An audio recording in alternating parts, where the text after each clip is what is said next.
60대 중반의 정혜숙, 강릉 주문진 수산시장의 해숙횟집 주인입니다. 짧은 쇼컷의 헤어스타일과 예리한 눈빛이 특징입니다. 키는 작지만 몸에서 풍기는 기운은 결코 작지 않습니다. 25년 전까지 선역할이라 불리며 동해방파의 실세로 활동했으나 조직의 방향성에 반대해 모든 것을 뒤로하고 떠났습니다. 오른쪽 어깨에 남은 칼자국은 과거의 상처를 말해줍니다. 이제는 그저 조용히 횟집을 운영하며 평범한 삶을 살고자 하지만 결코 지워지지 않는 과거의 그림자와 끊임없이 싸우고 있습니다. 그녀의 목표는 단 하나, 새로 일구어낸 평화로운 삶을 지키는 것입니다. 오늘의 이야기 시작합니다. 구독과 좋아요 눌러주세요. 강릉 주문진 수산시장은 이른 새벽부터 활기찼습니다. 바다 냄새와 소금기 어린 공기가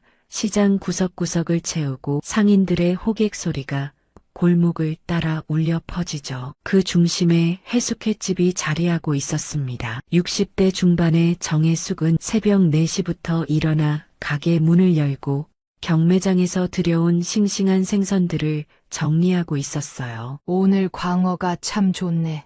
정혜숙은 혼잣말을 중얼거리며 칼날을 슥슥 갈았습니다. 오래된 해동칼이 손에 익숙하게 놓여 있었죠. 칼과 도마 사이에서 오가는 움직임은 마치 무용수의 춤처럼 자연스러웠습니다. 투명한 회 한 점이 도마 위에서 완벽한 모양으로 떨어질 때마다 정혜숙의 입가에는 보일 듯 말 듯한 미소가 번졌어요. 형님, 오늘 아침도 일찍 나오셨네요. 옆 가게 조개장수 김덕배가 인사를 건넸습니다. 그는 언제나처럼 정혜숙을 형님이라 불렀어요. 시장 사람들은 그 호칭이 단순한 존경의 표현이 아니라는 것을 알고 있었습니다. 하지만 아무도 그 이유를 입 밖에 내지 않았죠. 아이고, 덕배씨 물 좋은 조개 들어왔어요. 정혜숙은 회칼을 내려놓고 손을 닦으며 물었습니다. 평화로운 대화, 일상적인 아침 인사였지만 그들의 눈빛에는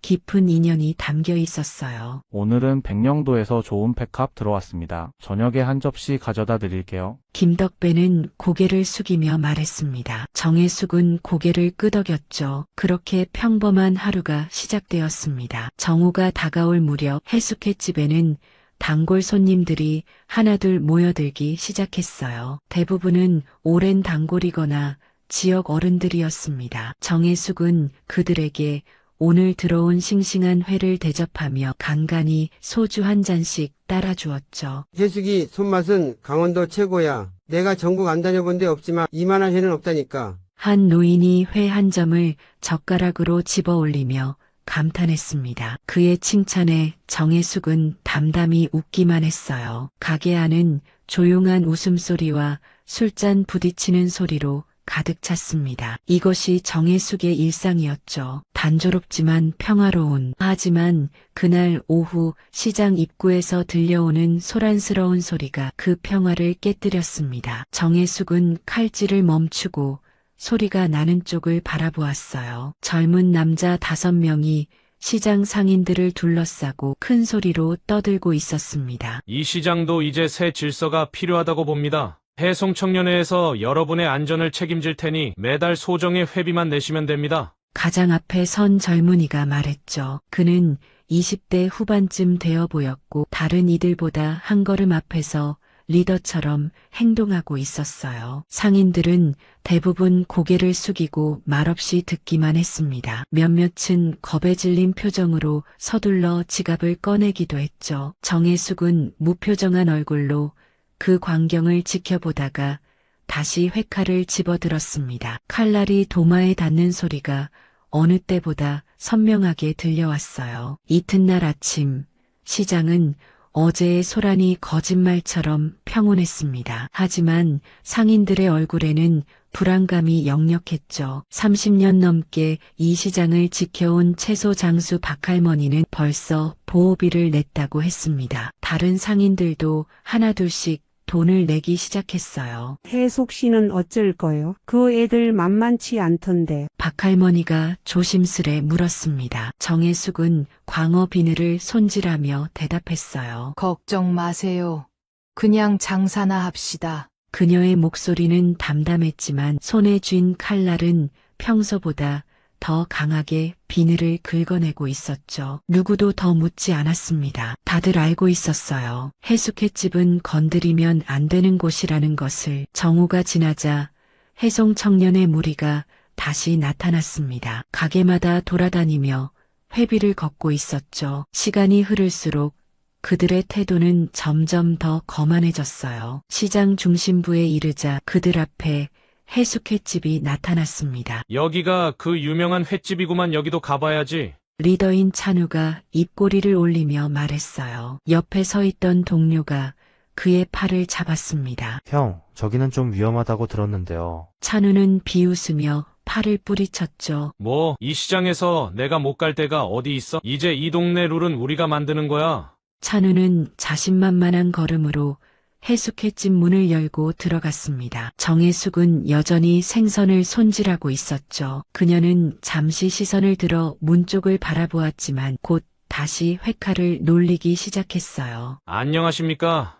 사장님, 저희는 해송청년회인데요. 찬우가 카운터에 다가가 말을 건넸습니다. 정혜숙은 대답하지 않았어요. 단지 칼질 소리만 더욱 커졌죠. 저 이 지역 상인분들의 안전을 위해 작은 회비를 걷고 있습니다. 월 50만 원이면 충분하고요. 찬우의 목소리에 약간의 당혹감이 묻어났습니다. 정혜숙은 여전히 말이 없었죠. 그저 회칼로 광어살을 정교하게 발라내고 있었어요. 찬우의 얼굴이 점점 붉어졌습니다. 그는 카운터를 3개 내리쳤어요. 말씀 안 들리십니까? 이 시장은 이제 우리 구역이라고요. 순간 가게 안의 공기가 변했습니다. 정혜숙은 천천히 칼질을 멈추고 시선을 들어 찬우와 마주했어요. 그녀의 눈에는 감정이라곤 찾아볼 수 없었죠. 단지 깊은 바다처럼 고요했을 뿐입니다.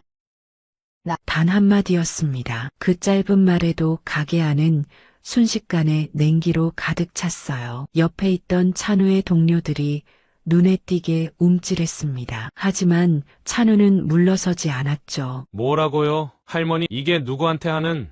찬우는 손을 뻗어 정혜숙이 막 썰어놓은 회 한 점을 집어들었습니다. 그리고 도발적으로 그것을 입에 넣었죠. 회도 별로네요. 이런 데가 왜 유명한지 모르게. 그의 말이 채 끝나기도 전에 정혜숙은 카운터 밑에서 무언가를 꺼냈습니다. 오래된 해동칼이었죠. 그녀는 천천히 그러나 숙련된 솜씨로 칼날을 갈기 시작했어요. 슥슥 쇠가 돌에 마찰하는 소리가 가게 안을 지배했습니다. 찬우의 얼굴에서 혈색이 빠져나갔어요. 방금 전까지의 오만함은 온데간데없고 얼굴에는 미세한 땀방울이 맺히기 시작했습니다. 그는 모르게 한 걸음 물러섰죠. 정혜숙은 말없이 칼날을 들어 올렸습니다. 오후의 햇살이 그 날카로운 면에 반사되어 번쩍였어요. 그리고 단 한 번의 움직임으로 찬우가 든 젓가락을 쳤습니다. 젓가락은 공중에서 2조각으로 갈라져 바닥에 떨어졌죠. 찬우는 입을 벌린 채 말을 잇지 못했습니다. 그의 손이 미세하게 떨리고 있었어요. 그 순간 시장 깊숙한 곳에서 발소리가 들려왔습니다. 여러 개의 무거운 발걸음이 일제히 해숙횟집을 향해 다가오고 있었어요. 문이 열리고 5명의 중년 남성이 들어섰죠. 모두 50대 중반에서 60대 초반으로 보였습니다. 평범한 시장 상인처럼 보였지만 그들의 눈빛과 자세에서는 범상치 않은 기운이 느껴졌어요. 형님, 무슨 일입니까? 맨 앞에 선 사내가 정혜숙을 향해 공손히 고개를 숙이며 물었습니다. 그는 시장에서 생선 도매상을 하는 최상용이었죠. 겉보기에는 평범한 상인이었지만 오른쪽 뺨에 희미한 칼자국이 남아 있었어요. 별일 아니야. 손님들이 방문했을 뿐이지. 정혜숙은 담담하게 대답했습니다. 그녀의 말투에서 어떠한 동요도 느껴지지 않았죠. 하지만 칼을 쥔 손은 여전히 긴장을 풀지 않고 있었어요. 최상용은 천천히 시선을 돌려 찬우와 그 일행을 바라보았습니다. 그의 눈에는 깊은 경계심이 서려 있었죠. 손님들, 시장에 오신 걸 환영합니다만, 이 가게는 특별한 곳입니다. 우리 형님을 모시는 곳이죠. 그의 목소리는 조용했지만 단호했습니다. 다른 4명의 중년 남성들도 한 걸음씩 앞으로 나섰어요. 그들의 표정에는 미소 하나 없었습니다. 찬우의 얼굴이 창백해졌어요. 그는 이제야 상황을 파악한 듯 했습니다. 그와 그의 동료들은 뭔가 크게 잘못된 곳에 발을 들였다는 것을. 저희는 그냥 찬우의 말이 떨리기 시작했습니다. 방금 전까지의 오만함은 온데간데 없이 사라졌죠. 정혜숙은 천천히 칼을 내려놓았습니다. 그 움직임에 가게 안의 모든 사람들이 숨을 죽였어요. 다시는 이 시장에 얼씬도 하지마 알겠나? 정혜숙의 목소리는 나직했지만 그 말에 담긴 무게는 누구도 무시할 수 없었습니다. 찬우와 그의 동료들은 황급히 고개를 끄덕였어요. 죄송합니다. 다시는 오지 않겠습니다. 찬우는 허리를 깊이 숙이며 사과했습니다. 그리고 동료들을 재촉해 가게를 나섰죠. 그들이 떠나는 모습은 마치 도망치는 것과 다름없었어요. 가게 안에는 정적이 흘렀습니다. 정혜숙과 5명의 중년 남성들만이 남았죠. 최상용이 먼저 입을 열었어요. 형님, 괜찮으십니까? 요즘 젊은 놈들이 건방져서. 정혜숙은 손을 들어 그의 말을 끊었습니다. 괜찮아. 그냥 장사나 계속하자고. 정혜숙의 말에 5명의 남자들은 동시에 고개를 숙였습니다. 그들은 아무 말 없이 가게를 나갔지만 각자 자신의 가게로 돌아가면서도 해숙횟집 주변을 맴돌았죠. 마치 보이지 않는 경계를 형성하듯이. 그날 저녁 시장에는 소문이 퍼지기 시작했습니다. 해송청년회가 해숙횟집에서 쫓겨났다는 이야기였어요. 하지만 더 놀라운 것은 시장 한쪽에서 몰래 촬영된 동영상이 인터넷에 올라갔다는 사실이었죠. 강릉의 전설적인 칼잡이 할머니라는 제목의 그 영상은 순식간에 퍼져나갔습니다. 정혜숙이 단 한 번의 움직임으로 젓가락을 자르는 장면, 그리고 젊은 깡패들이 무릎을 꿇고 사과하는 모습이 담겨 있었죠. 영상은 금세 수십만 조회수를 기록했고 댓글에는 온갖 추측이 난무했습니다. 몇몇은 정혜숙의 과거에 대해 언급하기 시작했어요. 동해방파라는 이름과 함께 선역할이라는 별명이 조심스럽게 거론되었죠. 다음 날 아침 해숙횟집 앞에는 평소보다 많은 인파가 몰려 있었습니다. 호기심 가득한 관광객들과 유튜버들이 전설의 칼잡이 할머니를 직접 보기 위해 모여든 것이었죠. 정혜숙은 무표정한 얼굴로 평소와 다름없이 생선을 손질하고 있었어요. 그때 2명의 형사가 가게에 들어섰습니다. 정혜숙 씨 되십니까? 잠시 이야기 좀 나눌 수 있을까요? 정혜숙은 천천히 손을 씻고 손님이 없는 구석 테이블로 형사들을 안내했습니다. 2 형사는 조심스럽게 자리에 앉았죠. 나이가 많은 형사가 먼저 신분증을 내밀었어요. 강릉경찰서 강력계 박민호 형사입니다. 이쪽은 이준영 형사고요. 정혜숙은 묵묵히 고개를 끄덕였습니다. 그녀의 표정에서는 어떤 당혹감도 읽을 수 없었어요. 어제 있었던 일 때문에 왔습니다. 인터넷에 올라온 영상을 보셨나요? 박민호 형사가 물었습니다. 정혜숙은 천천히 고개를 가로저었죠. 저는 그런 거 잘 모릅니다. 그냥 장사만 하는 사람이에요. 박민호 형사는 태블릿을 꺼내 영상을 보여주었습니다. 화면 속에는 정혜숙이 칼로 젓가락을 자르는 모습이 선명했어요. 조회수는 이미 100만을 넘어서고 있었습니다. 해송청년회라는 조직이 최근 주문진 일대에서 상인들을 협박하고 돈을 갈취하는 일이 있었다는 신고가 들어왔습니다. 어제 이 가게에서 그들이 당신을 찾아왔다고요? 이준영 형사가 물었어요. 그는 상대적으로 젊었지만 눈빛은 날카로웠습니다. 정혜숙은 잠시 침묵했습니다. 그리고 담담히 대답했죠. 젊은이들이 와서 시끄럽게 했어요. 그래서 나가라고 했죠. 단순히 나가라고 말한 게 아니라 칼로 위협을 한 것으로 보이는데요. 이준영 형사의 말에 정혜숙의 눈빛이 미세하게 변했습니다. 그녀는 천천히 손을 테이블 위에 올려놓았죠. 난 그저 생선을 손질하고 있었을 뿐입니다. 칼은 내 직업의 도구예요. 박민호 형사는 깊은 숨을 내쉬었습니다. 그는 태블릿을 내려놓고 정혜숙의 눈을 정면으로 바라보았어요. 정혜숙 씨, 아니,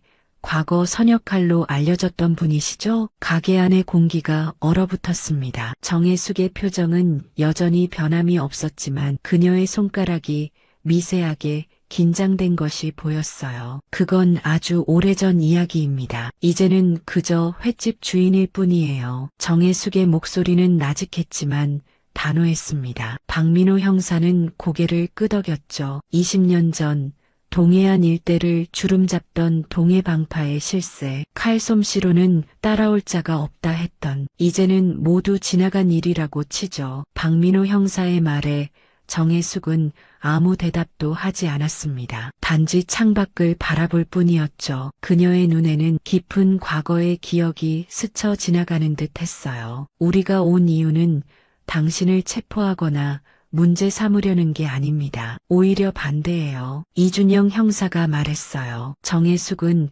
의아한 표정으로 그를 바라보았습니다. 해송 청년에는 최근 강릉 일대에서 큰 문제가 되고 있습니다. 상인들을 협박하고 관광객들에게까지 손을 대기 시작했어요. 하지만 증거가 부족해 수사에 어려움을 겪고 있었죠. 박민호 형사가 이어 말했습니다. 그런데 어제 일이 있은 후 시장 상인들이 하나둘씩 신고를 하기 시작했어요. 당신이 그들에게 용기를 준 겁니다. 정혜숙은 천천히 시선을 두 형사에게 돌렸습니다. 그녀의 눈에는 복잡한 감정이 어려 있었죠. 난 그저 내 가게를 지키려 했을 뿐이에요. 물론입니다. 그리고 그게 다른 상인들에게도 같은 용기를 줬죠. 박민호 형사는 일어서며 명함을 건넸습니다. 혹시 해송 청년회가 다시 나타나거나 어떤 문제가 생기면 연락 주세요. 그리고 개인적으로는 그 영상 속 칼솜씨가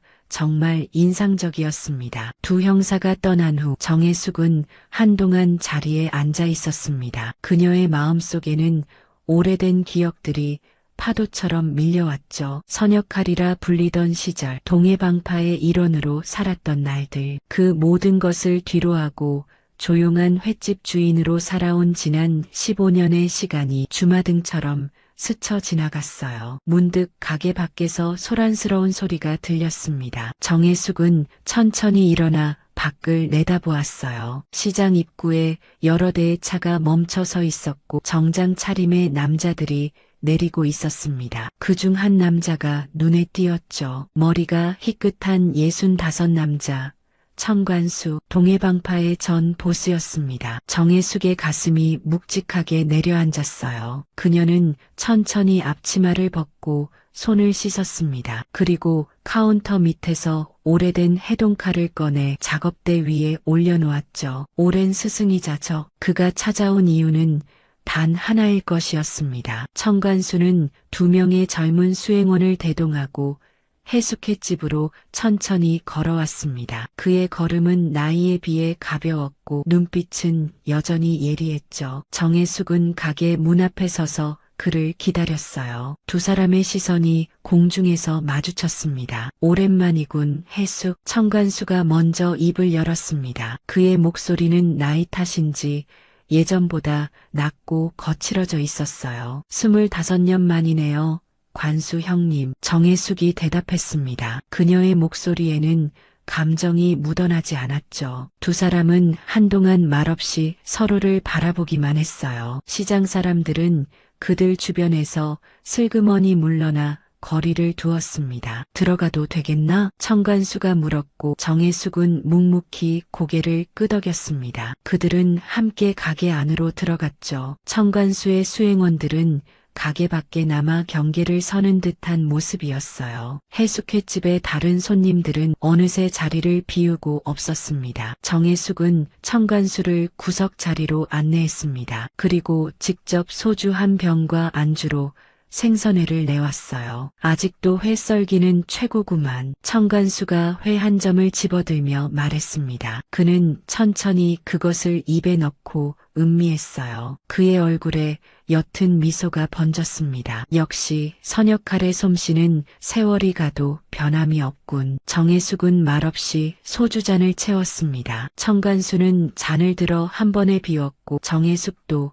자신의 잔을 비웠어요. 침묵이 이어졌습니다. 왜 오셨습니까? 결국 정혜숙이 묻자 청간수는 깊은 숨을 내쉬었습니다. 내 소식을 들었다. 해송청년회라는 어린 놈들을 손쉽게 물리쳤다고. 그건 대단한 일이 아니었어요. 그저 철없는 아이들일 뿐이었죠. 정혜숙의 말에 청간수는 고개를 끄덕였습니다. 하지만 그 영상은 모든 걸 바꿔놓았지. 선역할의 귀환. 사람들은 그렇게 부르더군. 정혜숙의 눈이 가늘어졌습니다. 그녀는 한동안 말이 없었어요. 청간수는 다시 소주잔을 채우며 말을 이었습니다. 혜수가, 넌 20년 전 모든 걸 뒤로하고 떠났지. 동해방파, 그리고 나까지 모든 것을 버리고 새 삶을 찾아 떠났어. 그때는 그럴 수밖에 없었어요. 정혜숙의 목소리가 미세하게 떨렸습니다. 오랜 기억이 그녀의 마음을 흔들고 있었던 것이죠. 나도 안다. 내가 너무 욕심을 부렸지. 그 바다 건너 일과 손을 잡지 말았어야 했어. 청간수의 눈에는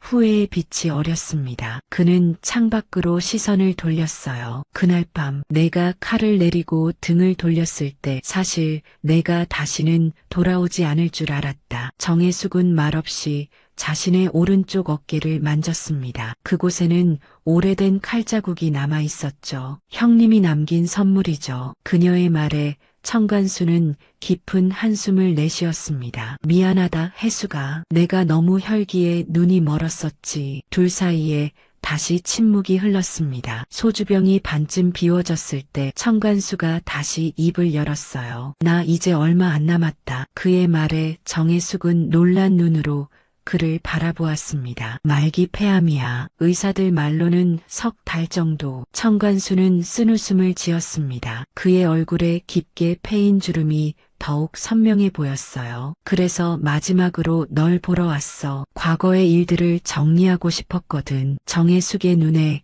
미세한 슬픔이 어렸습니다. 그녀는 천천히 청간수의 잔에 소주를 따랐어요. 그리고 한 가지 경고를 하러 왔다. 청간수의 목소리가 갑자기 진지해졌습니다. 그는 목소리를 낮추고 말을 이었어요. 해송청년회는 그저 시작에 불과해. 그 뒤에는 더 큰 세력이 있지. 내가 물러난 후 동해안을 차지하려는 자들이야. 정혜숙의 눈빛이 날카로워졌습니다. 청간수는 계속해서 말했어요. 그들은 내가 아직 살아있는 동안은 본격적으로 움직이지 않았지만 이제 곧. 그리고 내가 그 영상으로 주목받게 되면서 너는 그들의 첫 번째 목표가 되었다. 걱정 마세요. 저는 더 이상 그 세계의 사람이 아닙니다. 정혜숙의 대답은 담담했지만 그녀의 눈빛은 날카롭게 빛났습니다. 청간수는 쓴웃음을 지었어요. 내가 그 세계를 떠났을지 몰라도 그 세계는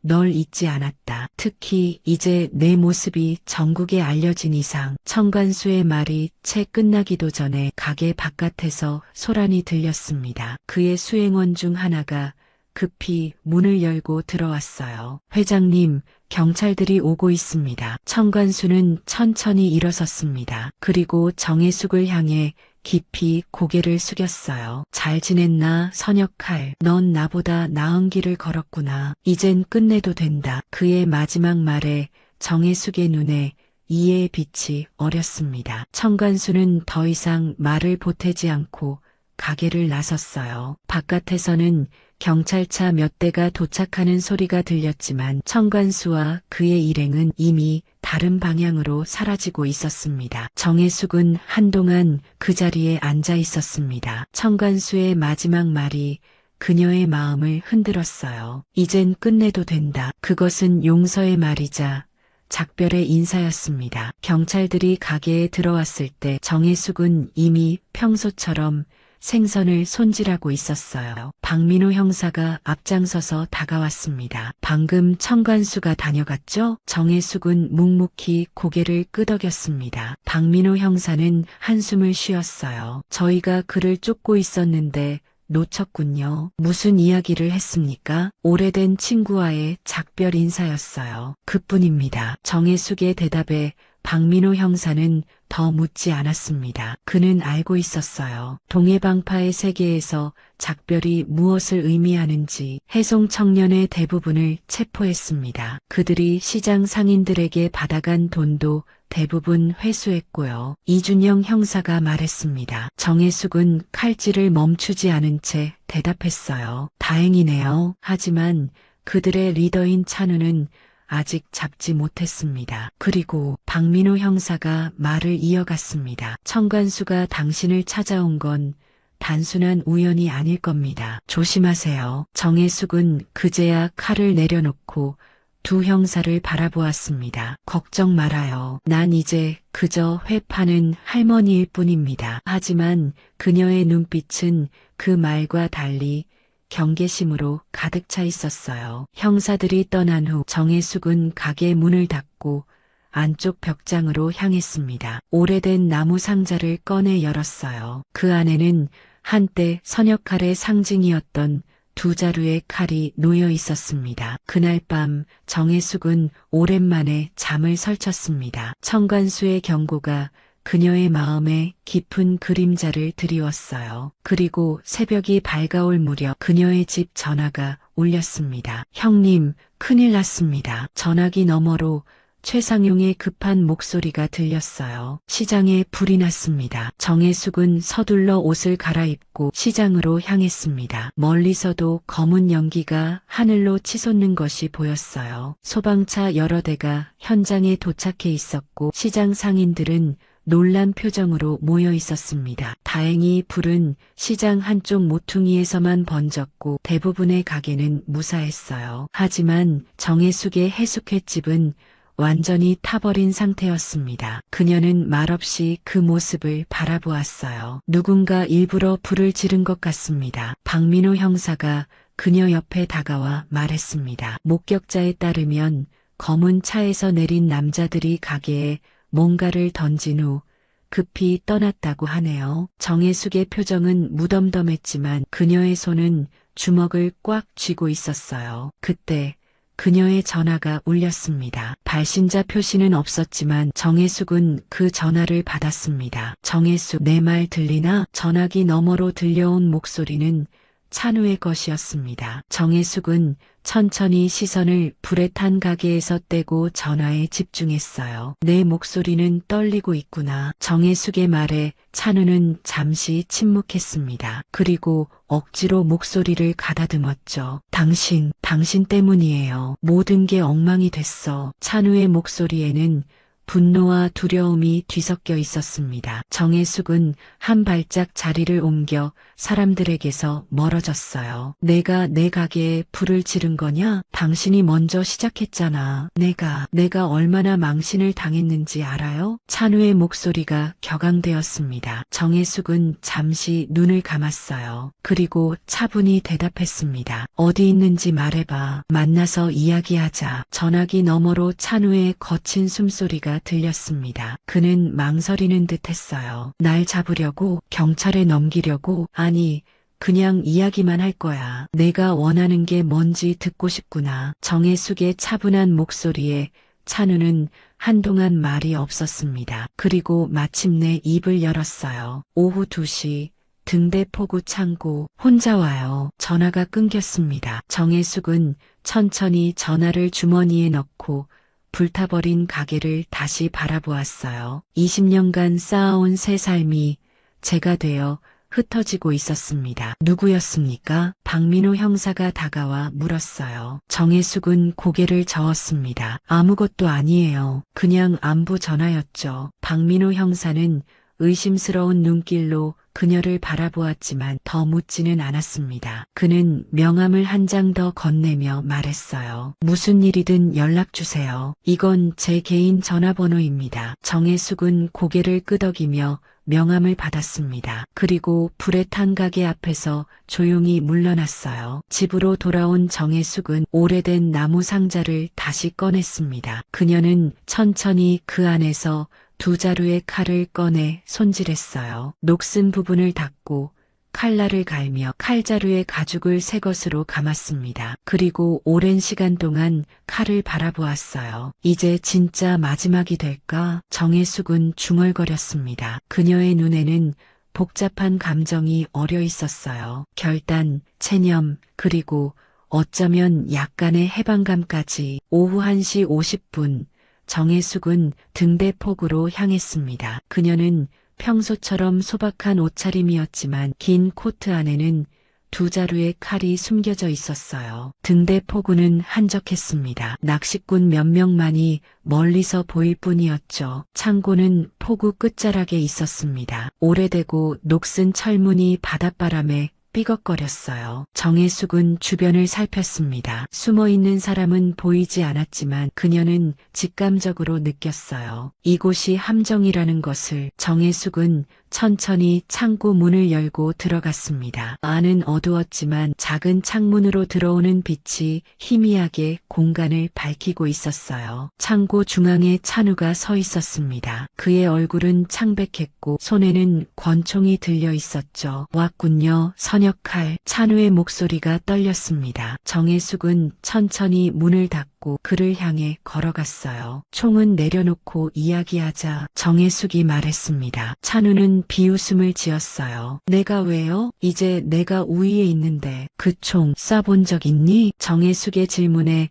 찬우는 잠시 당황했습니다. 그녀는 계속해서 말했어요. 총은 생각보다 무거워. 방아쇠를 당기는 것도 쉽지 않고 그리고 반동도 만만치 않지. 정혜숙은 한 걸음씩 찬우에게 다가갔습니다. 그녀의 눈빛은 고요했지만 그 안에는 깊은 파도가 일렁이고 있었어요. 멈춰요. 더 다가오지 마. 찬우가 소리쳤습니다. 정혜숙은 걸음을 멈추었어요. 그들 사이에는 이제 약 5m의 거리가 남아 있었습니다. 내 가게에 불을 지른 이유가 뭐니? 정혜숙이 물었습니다. 찬우는 떨리는 입술을 깨물었어요. 난 그럴 수밖에 없었어. 그들이 시켰다고. 그들이라니 누구? 정혜숙의 질문에 찬우는 고개를 저었습니다. 그의 손에 든 총이 조금 더 흔들렸어요. 말할 수 없어요. 그들이 알면 날 죽일 거예요. 정혜숙은 찬우의 눈을 똑바로 바라보았습니다. 그녀는 그의 공포가 연기가 아님을 알 수 있었죠. 진짜 두려움이었어요. 내가 해송청년회를 만든 게 아니었구나. 정혜숙의 말에 찬우는 쓴웃음을 지었습니다. 겉으로만 그렇게 보였죠. 사실은 그들의 지시를 받았을 뿐이에요. 시장을 장악하라고. 특히 당신을. 찬우의 말이 갑자기 멈췄습니다. 창고 밖에서 자동차 엔진 소리가 들려왔어요. 그의 얼굴이 공포로 일그러졌습니다. 그들이 왔어요. 이제 끝장이야. 정혜숙은 재빨리 상황을 판단했습니다. 그녀는 코트 안쪽에서 한 자루의 칼을 꺼냈어요. 선택해. 찬우, 지금 당장 내가 누구 편인지. 찬우는 당혹스러운 표정으로 정혜숙을 바라보았습니다. 그리고 창고 문을 향해 시선을 돌렸죠. 문 너머에서는 여러 명의 발소리가 다가오고 있었어요. 찬우가 망설이는 사이 창고 문이 열렸습니다. 검은 양복을 입은 남자 넷이 들어섰어요. 그들 중 맨 앞에 남자가 미소를 지으며 정혜숙을 바라보았습니다. 선역할. 드디어 만나 뵙게 되네요. 청관수의 그림자. 정혜숙은 미동도 하지 않고 그를 바라보았습니다. 그의 얼굴은 낯설었지만 그 태도와 눈빛은 어디선가 본 듯 했어요. 당신은? 정혜숙이 물었습니다. 남자는 가볍게 고개를 숙였어요. 제 이름은 강도윤입니다. 청관수가 물러난 자리 새로운 동해를 책임지고 있죠. 동해 방파는 이미 끝났어. 청관수도 물러났고 정혜숙의 말에 강도윤은 웃음을 터뜨렸습니다. 물러났다고요? 아니죠. 그저 새로운 이름으로 바뀌었을 뿐입니다. 이제는 동해연합이라고 부르죠. 정혜숙은 침착하게 상황을 살폈습니다. 강도윤 외에 3명의 남자들은 모두 무기를 지니고 있었어요. 그리고 찬우는 여전히 총을 든 채 갈팡질팡하고 있었죠. 그래서 내게 무슨 용무인가? 정혜숙이 물었습니다. 강도윤은 한 걸음 더 다가왔어요. 청관수가 당신을 찾아갔더군요. 그가 무슨 말을 했는지 알고 싶습니다. 오래된 친구와의 작별 인사였을 뿐이야. 정혜숙의 대답에 강도윤의 표정이 굳어졌습니다. 작별 인사라. 그렇군요. 그가 당신에게 우리의 계획을 알려줬나요? 정혜숙은 대답하지 않았습니다. 그녀의 손에 쥔 칼이 햇빛에 반짝였어요. 강도윤이 손짓하자 3명의 남자들이 천천히 정혜숙을 둘러싸기 시작했습니다. 무력은 필요 없어요. 정혜숙 씨, 우리는 그저 당신의 협조를 구하러 왔을 뿐입니다. 강도윤이 말했습니다. 정혜숙은 단 한마디로 대답했어요. 거절하지. 그 순간 모든 것이 빠르게 전개되었습니다. 남자들이 정혜숙을 향해 움직였고 찬우는 공포에 질려 총을 떨어뜨렸어요. 정혜숙은 한치의 망설임도 없이 움직였습니다. 25년 전에 선역칼이 깨어난 것처럼 칼날이 공기를 가르며 빛났습니다. 첫 번째 남자가 소리도 내지 못하고 쓰러졌어요. 두 번째 남자가 총을 꺼내려 했지만 정혜숙의 두 번째 칼이 그의 손을 관통했습니다. 비명소리와 함께 총이 바닥에 떨어졌죠. 강도윤은 놀란 표정으로 뒤로 물러났습니다. 그는 재빨리 자신의 총을 꺼냈지만 정혜숙은 이미 그의 앞에 와 있었어요. 칼날이 그의 목 앞에서 멈추었습니다. 움직이지 마. 정혜숙의 목소리는